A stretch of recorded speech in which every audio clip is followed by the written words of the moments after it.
श्रीराम समर्थ. श्रोते हो, आपण ऐकत आहात श्री गोंदवलेकर महाराज यांचे प्रवचन. भगवंताजवळ काय मागावे. कल्पना म्हणजे मायेचे हत्यार.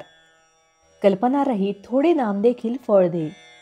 एखादा मनुष्य तालुक्याच्या ठिकाणी गेला आणि त्याला तुम्ही कुठले असे विचारले तर तो आपल्या खेडेगावाचे नाव सांगेल.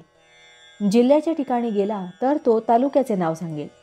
इलाक्याच्या ठिकाणी गेला तर जिल्ह्याचे नाव सांगेल. तसेच दुसऱ्या प्रांतात गेला तर आपल्या इलाक्याचे नाव सांगेल आणि परदेशात गेला तर आपल्या देशाचे नाव सांगेल. म्हणजे मनुष्याच्या ठिकाणी जेवढी विशालता येईल तेवढे भेदभाव कमी होतात. तसे मनुष्य कोणत्याही धर्माचा असला तरी सर्व धर्मांचे मूळ एकच असल्यामुळे त्या मुळाशी जो गेला त्याला सर्व धर्म सारखेच.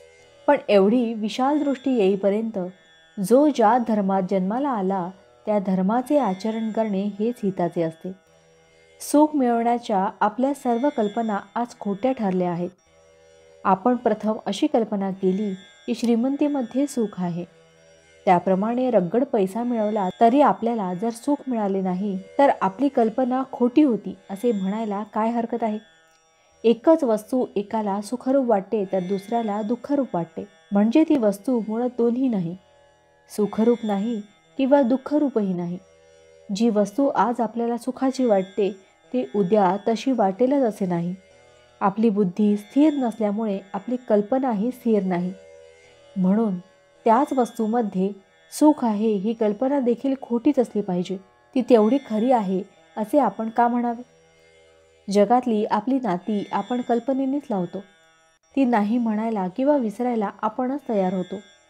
आपल्यावर संकट आले की आपल्याला पूर्वीच्या गोष्टी नाती वगैरे गोड लागत नाही. त्यावेळी आपल्याला चैन पडत नाही. हा सर्व कल्पनेचाच खेळ आहे. एका काट्याने दुसरा काटा काढावा आणि नंतर दोन्ही टाकून द्यावे त्याप्रमाणे एका कल्पनेने दुसरी कल्पना मारावी आणि शेवटी दोन्ही कल्पना नाहीशा कराव्यात. कल्पना करायचीच तर ती भगवंताविषयी करूया. भगवंत हा दाता आहे, त्राता आहे, सुख देणारा आहे अशी कल्पना आपण करूया. त्यात खरे हित आहे आणि त्यानेच संसार खरा सुखाचा होईल. कल्पनेचे खरे खोटेपण हे अनुभवातही कळते. म्हणून अनुभवानंतर कल्पना थांबली पाहिजे. अशा रीतीने कल्पना थांबल्यावर आणि वृत्ती स्थिर झाल्यावर तिला स्थिर वस्तूवर चिकटवून ठेवली पाहिजे. भगवंत ही अशी एकच स्थिर वस्तू आहे. अमुक एक वस्तू मजपाशी आहे म्हणून मी सुखी आहे या वृत्तीमध्ये राम नसून काही नसताना वृत्तीचे समाधान टिकले पाहिजे आणि वृत्ती भगवंतापाशी स्थिर झाली पाहिजे. हेच परमार्थाचे खरे मर्म आहे. कल्पना म्हणजे मायेचे हत्यार. कल्पनारहित थोडे नामही फळ देई. जानकी जीवन स्मरण जय जय राम.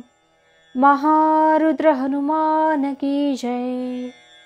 समर्थ रामदास स्वामी महाराज की जय. सब संतन की जय.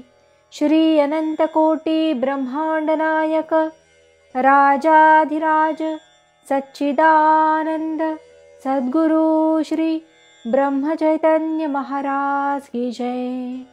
जय जय रघुवीर समर्थ. आता आपण 13 वेळा नामस्मरण करूया. श्रीराम जय राम जय जय राम. श्रीराम जय राम जय जय राम. श्रीराम जय राम जय जय राम. श्रीराम जय राम जय जय राम. श्रीराम जय राम जय जय राम. श्रीराम जय राम जय जय राम. श्रीराम जय राम जय जय राम. श्रीराम जय राम जय जय राम. श्रीराम जय राम जय जय राम. श्रीराम जय राम जय जय राम. श्रीराम जय राम जय जय राम. श्रीराम जय राम जय जय राम. श्रीराम जय राम जय जय राम. जय श्रीराम.